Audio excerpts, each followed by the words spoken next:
LinkedIn پہ یا اپورک پہ فائرورک پہ اس پہ تھوڑے سے ٹپس اگر آپ دیں جس سے لوگ ان تک پہنچیں، ان کو اپروچ کریں اور ان کو پھر اس سے کام ملے. اکثر ہم غلطی یہ کرتے ہیں کہ ہم اپنی نش کو ڈیفائن نہیں کر پاتے. ہم جب پروفائل بلڈ کر رہے ہوتے ہیں تو ہم اس پہ ملٹیپل چیزیں ایڈ بہت ساری چیزیں لکھ دیتے ہیں. ہم یہ بھی کرنا جانتے ہیں، وہ بھی کرنا جانتے ہیں کہ ہم بالکل اسپیسیفک ہو کے کام کریں. کلائنٹ جو ہے وہ یہ طے نہیں کر پاتا کہ آپ کس فیلڈ میں ایکسپرٹ ہیں، اس وجہ سے وہ آپ کی پروفائل اسکپ کر کے کسی اور کے پاس چلا جاتا ہے.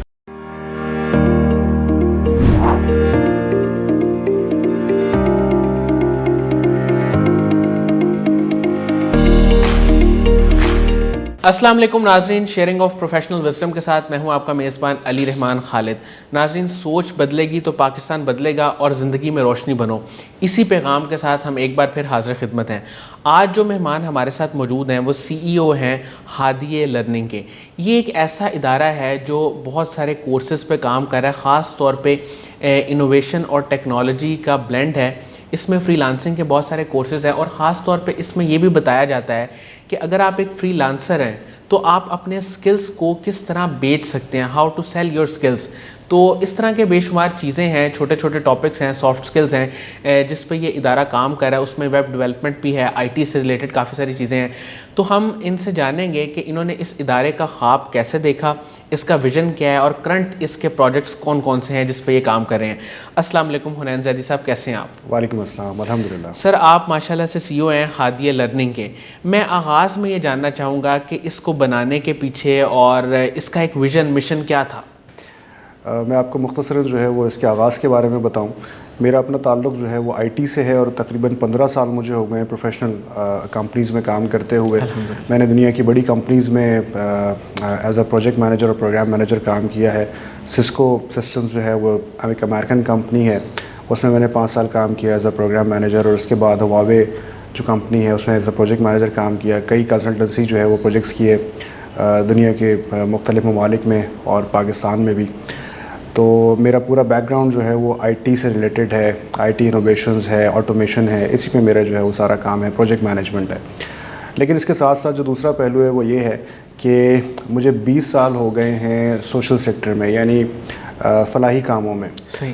تو ہم مختلف پلیٹ فارم سے فلاحی کاموں میں جو ہے وہ اپنے آپ کو مصروف رکھتے ہیں اور مختلف ایونٹس کرواتے ہیں، مختلف کیمپینز ہوتی ہیں جس میں لوگوں کو میسیجز دیے جاتے ہیں، پیغامات دیے جاتے ہیں. تو آئیڈیاز 9 کے نام سے بھی ہم کام کرتے رہے ہیں، ابھی بھی وہ سلسلہ جاری ہے. تو یہی جو ہے وہ ایک آغاز تھا. یہیں جو ہے ہم نے آ کے یہ سوچا کہ اس وقت جو ضرورت ہے ملک کی بھی اور جو ہمارے یوتھ ہے اس کی ضرورت ہے کہ ان کی اسکل ڈیولپمنٹ پہ کام کیا جائے. تو بہت زیادہ ہم نے جو ہے وہ اس پہ ریسرچ کی، بہت زیادہ مارکیٹس کو ہم نے دیکھا. ہم نے امریکن مارکیٹ دیکھی، ہم نے چائنیز مارکیٹ دیکھی. اور جو ایک حتمی نتیجہ ہمارے پاس آیا وہ یہ تھا کہ اگر تو ہم یوتھ کی اسکل ڈیولپمنٹ کر سکیں تو وہ لوگوں کے لیے بھی بینیفیشل ہوگا اور ملک کے لیے بھی فائدہ مند ہوگا. جی سر، آپ کا یہ جو ادارہ ہے ہادیہ لرننگ، اس کے ابھی کرنٹ پروجیکٹس کون کون سے ہیں؟ یہ کس کس ڈومین میں کام کر رہا ہے؟ اس وقت ہمارا جو مین کام ہے ہادیہ لرننگ کا وہ یہ ہے کہ ہم آن لائن ٹریننگز کروا رہے ہیں، آن لائن IT ٹریننگز ہیں. ویسے تو ہمارے پاس اس وقت کافی سارے کورسز چل رہے ہیں جس میں پروگرامنگ کورسز ہیں، ریئیکٹ ہے، Node.js ہے، اینگولر ہے اور بہت سارے اس طرح کے اسٹیک کے اوپر کام ہو رہے ہیں. موبائل اپلیکیشن ڈیولپمنٹ ہے، ویب ڈیولپمنٹ ہے، آپ CMS پہ کام کرتے ہیں، ورڈ پریس، شاپیفائی، اسی طریقے سے ڈیجیٹل مارکیٹنگ ہے، گرافک ڈیزائننگ ہے. تو کافی سارے ہم کورسز آلریڈی کروا رہے ہیں. لیکن جس پہ ہماری خاص توجہ ہے جس کام کے اوپر وہ یہ ہے کہ آپ نے اپنی اسکلس کو سیل کیسے کرنا ہے. آپ نے مارکیٹ میں اپنے جو بھی آپ ہنر رکھتے ہیں اس کو آپ نے بیچنا کیسے ہے. اصل ہمارا جو ہے وہ ہدف یہ ہے کیونکہ ہمارے یہاں بہت ساری جو ہے وہ ٹیکنیکل ریسورسز صرف اس وجہ سے ضائع ہو جاتی ہیں اور وہ کوئی اور کام کرنا شروع کر دیتی ہیں مارکیٹ نہیں کرنا آتا، اپنی اسکلس سیل کرنا نہیں آتا، ان کو بیچنا نہیں آتا ہے کہ جو کام وہ کر سکتے ہیں اس کو وہ مارکیٹ میں انٹروڈیوس کیسے کروائیں، کسٹمر کو جو ہے کنونس کیسے کریں، پروجیکٹ کو مینیج کیسے کریں، نیگوشیٹ کیسے کریں، پیسے کیسے طے کریں. یہ ساری چیزیں نہیں آتی. تو ہمارا میجر فوکس یہ ہے کہ ہم پروجیکٹ مینجمنٹ سکھائیں، فری لانسنگ سکھائیں، نیگوسیشن سکھائیں، کسٹمر ہینڈلنگ سکھائیں. ان چیزوں پہ ہمارا میجر. تو سر اس میں سے ایک ٹاپک پہ آپ نے کوئی کورسز ڈیزائن کیے ہوئے ہیں یا کیا اس کا پورا سسٹم کیا ہے؟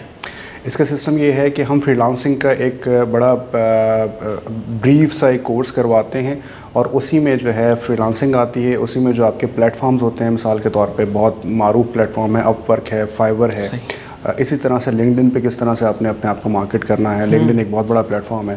پھر آپ نے پروجیکٹ کیسے مینیج کرنے ہیں, تو پروجیکٹ مینجمنٹ ٹپس ہوتی ہیں اس میں. پھر آپ نے ڈاکیومنٹیشن کیسے کرنی ہے, آپ نے اسکوپ کیسے طے کرنا ہے. اکثر مشکل تو یہ ہوتی ہے کہ ہم کام کا آغاز کر دیتے ہیں لیکن کیونکہ اسکوپ لاک نہیں ہوتا تو وہ کام کبھی ختم ہی نہیں ہوتا ہے. کلائنٹ آپ سے کام کرواتا ہی رہتا ہے. تو اس طرح کی چھوٹی چھوٹی چیزیں ہیں کہ جس کا ہم خیال نہیں رکھ پاتے اور ہمیں اچھا خاصا نقصان ہو جاتا ہے. تو ہم ایک پورا پیکج ہم نے تیار کیا ہے جس میں ہم یہ ساری چیزیں سکھا رہے ہوتے ہیں. سر میں چاہوں گا آپ کی موجودگی کا فائدہ اٹھاتے ہوئے, کیونکہ آپ نے بہت امپورٹنٹ ابھی ڈسکشن کی ہے, کہ لنکڈن پہ یا اپ ورک پہ, فائیور ورک پہ, اس پہ تھوڑے سے ٹپس اگر آپ دیں, کچھ چیزیں اگر آپ بتائیں کہ جو عام طور پہ لوگ غلطیاں کرتے ہیں اپنی پروفائل بلڈ کرنے میں, وہ کس طرح سے اپنی پروفائل کو بلڈ کریں کہ جس سے لوگ ان تک پہنچیں, ان کو اپروچ کریں اور ان کو پھر اس سے کام ملے. اچھا, ویسے تو ہمارا یہ پوری بریف ڈسکشن ہوتی ہے اور ہم پورے کورس میں ساری چیزیں سکھا رہے ہوتے ہیں, لیکن 2-3 چیزیں میں آپ کو ضرور بتاؤں اس میں.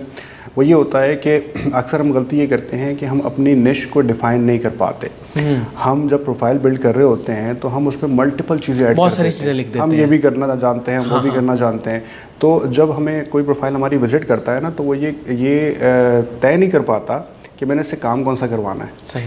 سو ہمیں سب سے پہلی چیز یہ ہے کہ ہم بالکل اسپیسیفک ہو کے کام کریں. اگر مثال کے طور پہ کوئی کانٹینٹ رائٹنگ کر سکتا ہے تو وہ لکھے کہ وہ کس طرح کی کانٹینٹ رائٹنگ کر سکتا ہے. کانٹینٹ رائٹنگ بہت مختلف طریقوں کی ہوتی ہے.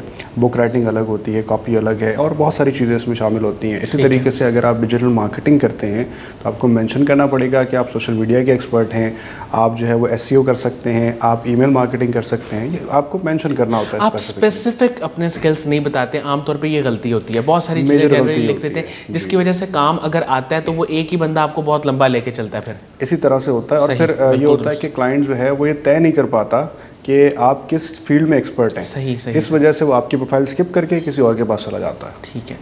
اچھا سر, کوئی ایگزامپل دیں کہ ایک جو ریسنٹ آپ نے کوئی پروفائل دیکھی ہو جو بڑی اسپیسیفک ہو, اس میں جہاں پہ وہ آپ کے اسکلز, آپ کی پروفیشنل ایبلٹیز ہوتی ہیں, اس میں کیا 2-3 چیزیں ہونی چاہیے. اگر آپ فار ایگزامپل ایک ڈیجیٹل مارکیٹر ہیں تو اس میں کیا 2-3 چیزیں بس آپ مینشن کریں اور اس کے علاوہ باقی چیزیں فضول ہیں. ویسے تو بہت سارے لوگ بہت ساری چیزیں اس میں مینشن کر رہے ہوتے ہیں. آپ ہمیشہ جو ہے نا, ایک میں ٹپ یہ دوں گا کہ آپ ہمیشہ کسٹمر کی جگہ کھڑے ہو کے اور پھر دیکھیں کہ کسٹمر کو کیا چاہیے ہوتا ہے. اچھا. سو آپ جس کو کہتے ہیں نا کہ آپ اپنے آپ کو اس کے جوتوں میں رکھ کے, اس کے جوتوں میں کھڑے ہو کے, اس کی جگہ پہ کھڑے ہو کے سوچیں, تو آپ کو سب سے اچھی پکچر نظر آتی ہے. دیکھیں, آپ جب کلائنٹ بن کے سوچتے ہیں تو آپ کو یہ محسوس ہوتا ہے کہ مجھے یہ باقی ساری جو ہم شاعری واعری لکھتے ہیں نا اس پہ اس کی ضرورت نہیں ہوتی. کلائنٹ آپ کا پورٹ فولیو دیکھنا چاہتا ہے. صحیح. کلائنٹ یہ دیکھنا چاہتا ہے کہ آپ نے پریویس کتنا کام کیا ہے, کون کون سے ٹولز آپ استعمال کر سکتے ہیں, اور کتنی جلدی آپ یہ سارے کام کر سکتے ہیں. کلائنٹ کو اس بات سے غرض ہوتی ہے. اور پھر یہ کہ آپ چارج کتنا کر رہے ہوتے ہیں. ٹھیک ہے. یہ 3-4 چیزیں اگر آپ نے مینشن کی ہوئی ہیں, جی, اگر تو آپ نے 3-4 چیزیں اچھی طریقے سے شو کی ہوئی ہیں, خصوصاً اپنا پورٹ فولیو, آپ کا پورٹ فولیو اچھا ہونا چاہیے, پریزنٹیبل ہونا چاہیے. اگر آپ یہ شو کرتے ہیں, کلائنٹ کنونس ہو جاتا ہے. ادروائز یہ کہ آپ اس سے کتنی بھی ڈسکشن کرتے رہیں, اب وہ کنونس نہیں ہوگا. دیکھیں, سینگ از بلیونگ. ایسے ہی جب تک دکھے گا نہیں تب تک بکے گا نہیں, تو اس کو دکھانا ضروری ہے. اور ظاہر ہے وہ جب آپ نے اسٹیٹس اور فگرز ڈالے ہوں تو وہ اوتھینٹک پروفائل ہو جاتی ہے. اس کی بجائے اگر آپ نے صرف تھیوریٹیکل کچھ چیزیں لکھی ہوں جیسے لیڈرشپ ڈیولپمنٹ, تو وہ اس کی کوئی سینس نہیں اس طرح بنتی. میں آپ کو ایگزامپل دیتا ہوں کہ ایک ڈیزائنر, انٹیریئر ڈیزائنر میرے پاس آئے اور انہوں نے نا مجھے بتایا کہ میں بہت زیادہ کام کر رہا ہوں, بڑی محنت کر رہا ہوں. اپ ورک کے اوپر میں نے پوری پروفائل بنا رکھی ہے اور میں اپنی CV بھی میری بڑی اچھی مینٹین ہوئی ہوئی ہے, لیکن مجھے کام کوئی نہیں آ رہا. میں 1 سال سے ٹرائی کر رہا ہوں. اچھا, جب میں نے ان کی پروفائل دیکھی تو اس پوری پروفائل پہ, ایک انٹیریئر ڈیزائنر کی پوری پروفائل کے اوپر صرف اور صرف جو ہے وہ ٹیکسٹ لکھا ہوا تھا. انہوں نے اتنا زیادہ ٹیکسٹ لکھا ہوا تھا جیسے کوئی بھی نہیں پڑھے گا. ایسیز ہوتے ہیں نا, اس طرح انہوں نے اپنے پروجیکٹس ڈیفائن کیے ہوئے تھے. میں نے ان سے گزارش کی کہ آپ اس ٹیکسٹ کو ختم کر کے آپ نے جو کیا ہے نا ایکچولی اس کی پکچرز دکھائیں. آپ یہ دکھائیں کہ آپ نے جو ڈیزائننگ کروائی ہے یا آپ کے جو پریویس آپ نے کام کیا ہے وہ شو کریں, آپ کو پروجیکٹس آنا شروع ہو جائیں گے. انہوں نے ایسے ہی کیا اور مہینے بعد ان کو پروجیکٹ آنا شروع ہو گئے. صحیح. سر, آپ کا جو ادارہ ہے ہادیہ لرننگ, یہ کس طرح ویلیو ایڈیشن کر رہا ہے معاشرے میں؟ آپ کو کیا لگتا ہے کہ کس طرح سے یہ ڈفرینٹ ہے اور ویلیو ایڈیشنل ہے؟ یہ بڑا اچھا سوال ہے آپ کا. دیکھیں بہت سارے انسٹیٹیوٹس جو ہیں وہ آلریڈی کام کر رہے ہیں, فزیکل ٹریننگ بھی ہو رہی ہے, آن لائن ٹریننگ بھی ہے. اگر ہم آن لائن ٹریننگ کی بات کریں تو کئی بڑے پلیٹ فارمس بھی موجود ہیں, لیکن جو چیز ہم ڈفرینٹ کر رہے ہیں ٹیکنیکلی میں وہ بتاؤں آپ کو, وہ یہ ہے کہ ہم لائیو ٹریننگ دے رہے ہیں. ریکارڈڈ ٹریننگ نہیں ہے, یہ لائیو ٹریننگ ہے. آپ کے پاس آپ کا مینٹور اویلیبل ہوتا ہے, آپ کا سوال کا جواب دیتا ہے, آپ کو ایک گروپ میں شامل کیا جاتا ہے, وہاں جو بھی کنفیوژن ہے اس کو کلیئر کیا جاتا ہے, وہ آپ کا مینٹور ہی اس کو کلیئر کر رہا ہوتا ہے. سو یہ ایک چیز ہے جو باقیوں سے مختلف ہے.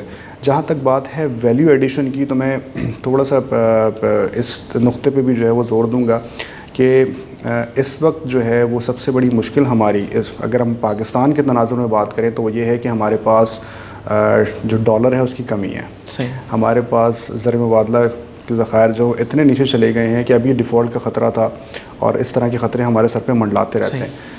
اگر ہم اپنے پڑوس میں دیکھیں, آس پاس دیکھیں, تو آئی ٹی کی مارکیٹ اس وقت اتنی بڑی ہو چکی ہے کہ تقریباً $150 بلین سے زیادہ انڈیا کی مارکیٹ ہے, اور ہماری مارکیٹ جو ہے اس کے مقابلے میں کچھ بھی نہیں ہے. سو ہماری کوشش یہ ہے کہ ہم اسکلس کے ساتھ ساتھ یہ بھی سکھائیں کہ آپ نے ڈالرز, پاؤنڈ, یورو, درہم, ریال کس طرح سے پاکستان لے کر آنے ہیں. اس کے ملٹیپل بینیفٹس ہیں. ایک بینیفٹ یہ ہے کہ آپ کی اپنی ارننگ بہتر ہو جاتی ہے, آپ کے اوپر انفلیشن کا اثر نہیں آتا, کیونکہ جس ڈالر کی وجہ سے انفلیشن ہوتی ہے آپ اسی ڈالر میں کما رہے ہیں, تو آپ کے اوپر انفلیشن ہٹ نہیں کرتی ہے. دوسرا یہ کہ ریمیٹنسز آنے کی وجہ سے آپ کی کنٹری کو بھی فائدہ ہوتا ہے. ٹھیک ہے. اور تیسری بات یہ کہ جب آپ باہر سے جو ہے وہ پیسے لے کے آ رہے ہیں, پروجیکٹس لے کے آ رہے ہیں, تو آپ کی وجہ سے اور بہت سارے لوگوں کے جو ہے وہ کام شروع ہو جاتے ہیں, تو آپ اپنے ساتھ ساتھ باقی لوگوں کو بینیفٹ دے سکتے ہیں. ڈن سر. اچھا سر, آپ کی انسپریشن کون ہے اور کس سے انسپائر ہو کے آپ نے یہ سارا کام شروع کیا, اور اس کام میں کیا چیلنجز آپ نے فیس کیے؟ ملٹیپل انسپریشنز ہیں, میں کسی ایک کا نام مینشن نہیں کر سکوں گا. اس کی ریزن یہ ہے کہ بہت سارے ایسے لوگ ہیں جو ٹیک میں کام کر رہے ہیں اور انہوں نے بہت اچھا نام بھی بنایا ہے. آپ ساری ٹیک کمپنیز کو جانتے ہیں, کیونکہ میں خود آئی ٹی کا میرا بیک گراؤنڈ ہے, تو میں جو فالو کرتا ہوں لوگوں کو وہ وہی لوگ ہیں جن کا تعلق آئی ٹی سے ہے یا ٹیک کمپنیز رن کرتے ہیں. تو ملٹیپل اس طرح کے لوگ ہیں کہ جن کو جو ہمیں انسپریشن ہم ان کو کہہ سکتے ہیں. جہاں تک ہرڈلز کی بات ہے, چیلنجز کی بات ہے, وہ یہ ہے کہ اس وقت جو ہم یوتھ کے حوالے سے اگر بات کریں تو ہمارا جو اوور آل اٹینشن اسپین ہے وہ کم ہو گیا ہے. ہم چاہتے ہیں کہ ہم یوتھ کو ایکسٹینسو ٹریننگ دیں, یا وہ ہم اس طرح کے پروگرام ڈیزائن کریں کہ جب وہ پروگرام اینڈ ہو تو وہ بالکل تیار ہو کے نکلیں, ریڈی ٹو جاب ہوں. لیکن اس وقت مشکل یہ آتی ہے کہ ہمارے جو اسٹوڈنٹس ہیں وہ تیار نہیں ہیں اس کام کے لیے. ہمارے یہاں فوکس جو ہے وہ بائٹ سائز لرننگ پر ہو گیا ہے. صحیح. کہ ہمیں تھوڑی چھوٹی چھوٹی چیزیں چاہیے کہ کوئی ہمیں 10 منٹ میں کوئی سکھا دے, 20 منٹ میں سکھا دے, 1 گھنٹے میں سکھا دے. تو ہم اس کے اوپر زیادہ فوکس کرتے ہیں. یہ آپ ٹرینڈ بھی دیکھ سکتے ہیں, آپ کے اپنے سوشل میڈیا پہ ٹرینڈ ہوگا, آپ اپنے یوٹیوب کا گرافس دیکھیں, انالیسس کریں یا انالیٹکس دیکھیں, آپ کو اندازہ ہو جائے گا کہ ریٹینشن ریٹ بہت کم ہے. تو یہی مشکل جو ہے وہ باقی اداروں کو بھی آتی ہے, یہی چیلنج ہمارے سامنے بھی تھا. ہم نے اس کو اس طرح سے ایڈریس کیا کہ ہم نے بڑے پروگرامز کو چھوٹے چنکس میں ڈیوائڈ کر دیا. 2 مہینے کے, 3 مہینے کے, 2.5 مہینے کے چھوٹے چھوٹے چنکس میں ڈیوائڈ کیا. لیکن وہ اس طرح سے ڈیوائڈ کیا کہ اگر کوئی 2.5 مہینے کا پروگرام بھی کرتا ہے تب بھی وہ اس قابل ہو جاتا ہے کہ وہ اپنی ارننگ سٹارٹ کر سکے. ٹھیک ہے. اور اگر وہ اپنے آپ کو ایڈوانس لیول پہ جانا چاہتا ہے تو اسی کا نیکسٹ لیول کر لے, اگر اس کا انٹرسٹ ڈیولپ ہو جاتا ہے تو اس میں. جی بالکل. لیکن یہ ضرور ہے کہ وہ ایک ماڈیول کر کے بھی اپنی ارننگ سٹارٹ کر سکتا ہے, اور ارننگ بھی اس طرح سے ہے کہ کم سے کم آپ $500 سے اپنی کیریئر کا آغاز کر سکتے ہیں. صحیح. اچھا سر, آخر میں آپ یوتھ کو کیا ایڈوائس دیں گے کہ وہ کس طرح اس انسٹیٹیوٹ سے فائدہ اٹھا سکتے ہیں, ہادیہ لرننگ سے, اور اوور آل بھی اگر جنرلی ہم بات کریں تو وہ کس طرح اپنے آپ کو گروم کریں؟ بہت ساری ٹپس تو آپ نے اپنے انٹرویو میں دے دی ہیں, لیکن اینڈ میسج آپ کیا دیں گے یوتھ کے لیے؟ جو ہے وہ ایک میسج یہ ہے, سجیشن یہ ہے کہ ہم نے اس پروگرام کو اس طرح سے ڈیزائن کیا ہے کہ ہمارے یہاں 3 بڑے شہر ہیں, کراچی, لاہور, اسلام آباد. نو آفینس ٹو ادر سٹیز, لیکن میں اس حوالے سے کہہ رہا ہوں کہ ہمارے ان 3 شہروں میں زیادہ اکیڈمیز موجود ہیں, زیادہ ٹریننگ کے مواقع موجود ہیں. تو ہم نے جو آن لائن پروگرام ڈیزائن کیا ہے وہ اس لیے ڈیزائن کیا ہے تاکہ ان 3 شہروں کے علاوہ بھی جو لوگ مختلف شہروں میں رہ رہے ہیں, چھوٹے شہروں میں, گاؤں میں رہ رہے ہیں, ان تک بھی جو ہے وہ یہ رسائی ہو اور وہ بھی گھر بیٹھے اسکلز حاصل کر سکیں. اچھا, نہ صرف یہ کہ آپ گھر بیٹھے اسکلز حاصل کر سکتے ہیں, آپ سیکھ سکتے ہیں, بلکہ آپ گھر بیٹھے ہی کما بھی سکتے ہیں. تو آپ جتنا جلدی ہو سکے اپنی اسکلز کو انہانس کریں, آپ کوئی ہنر حاصل کریں اور آن لائن ارننگ کی طرف زیادہ سے زیادہ کوشش کریں کہ آپ جتنا جلدی ہو سکے آ جائیں. اس کا ایک فائدہ یہ ہوگا کہ آن لائن پروجیکٹس کیونکہ آپ امریکہ, یورپ یا باقی ملکوں میں جو ہے وہ زیادہ ہیں, تو آپ کی جو ارننگ ہوگی وہ ڈالر, پاؤنڈ, درہم یا ریال یا جو ہے وہ یورو میں ہو سکتی ہے. تو جتنا جلدی ہو سکتا ہے کہ آپ اپنی جو انکم ہے اس کو کنورٹ کریں ان کرنسیز میں, تاکہ آپ خود بھی امپاور ہوں اور آپ کنٹری کو بھی امپاور کریں. سر, قاسم علی شاہ صاحب کے کام کو, ان کی فاؤنڈیشن کو آپ کیسے دیکھتے ہیں؟ میں قاسم علی شاہ صاحب کو کافی عرصے سے سن رہا ہوں اور ان کی بہت ساری ویڈیوز میں نے سنی ہیں, بہت ساری چیزیں سیکھی ہیں ان سے خود بھی. اسی طریقے سے ان کی جو فاؤنڈیشن ہے وہ مختلف پروجیکٹس کر رہی ہے جو بڑے انسپائرنگ ہے یوتھ کے حوالے سے, اسکالرشپس کے حوالے سے. سو میں یہ سمجھتا ہوں کہ یہ بہت ہی اچھا کام کر رہے ہیں اور بہت اچھی ویلیو ایڈیشن ہے پاکستانی معاشرے میں, خصوصاً جہاں پہ ہم لوگ ڈپریس ہوتے ہیں یا یوتھ ڈپریس ہوتی ہے, تو اس میں قاسم علی شاہ صاحب نے بہت اچھا کردار ادا کیا ہے, بہت اچھی جو ہے وہ راہیں دکھائی ہیں یوتھ کو کہ وہ کیسے جو ہے وہ اپنے لیے بہتر مستقبل بنا سکتے ہیں. صحیح, بہت بہت شکریہ حنین زیدی صاحب, آپ نے ہمارے لیے ٹائم نکالا. ناظرین, مجھے امید ہے کہ ان کی گفتگو سے آپ نے بہت کچھ سیکھا ہوگا, خاص طور پہ جو انہوں نے بات کی کہ how to sell your skills, وہ بہت اہم تھی. اس پہ اگر آپ کام کر لیں, تھوڑی محنت کر لیں اور اس کو سیکھ لیں, ظاہر ہے کہ وہ ہم ان کے لنکس بھی آپ کو پرووائڈ کر دیں گے. اگر آپ ان سے رابطہ کرنا چاہتے ہیں, سیکھنا چاہتے ہیں, تو اس سے آپ کی زندگی میں بہت سارا کہہ لیں کہ پازیٹیو نالج بھی آ سکتا ہے اور ایک نیا نالج, جیسے نیا علم کہیں, وہ بھی آ سکتا ہے جس سے آپ کی زندگی بہتر ہو سکتی ہے. اس کے ساتھ ہی اجازت دیجیے, اپنا بہت ہی خیال رکھیے گا. انشاءاللہ دوبارہ حاضر ہوں گے ایک نئے انٹرویو کے ساتھ. تب تک کے لیے اللہ حافظ.